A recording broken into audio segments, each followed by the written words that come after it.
Hello guys, আজকে সকাল সকাল উঠে গেছি। আর সকালে উঠেই প্রথম আমার ককটেল পাখির কাছে গেছিলাম। তো আজকে ঠান্ডা মৌসুম বলে আমি রোদের থেকে মানে ঠান্ডার জায়গা থেকে রোদে নিয়ে আসছি।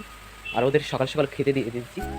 আজকের খাওয়ার ওর মেনু হচ্ছে এই যে ককটেল পাখিগুলো বসে আছে কত সুন্দর।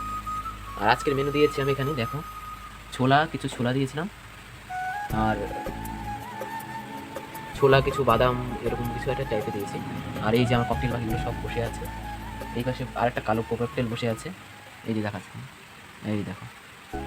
তো ককটেল পাখিগুলো এত সুন্দর না, ভালো লাগে দেখতে আমারও। তার জন্য নিয়ে আসছিলাম শিলিগুড়ি থেকে।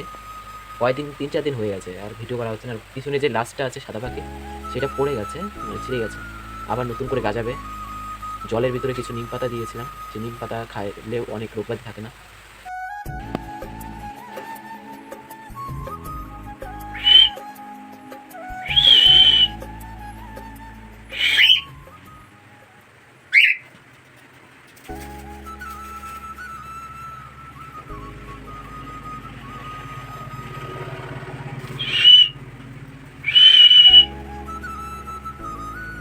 এই যে আমার ককটেল ডাকছি কেবল, ব্ল্যাক আর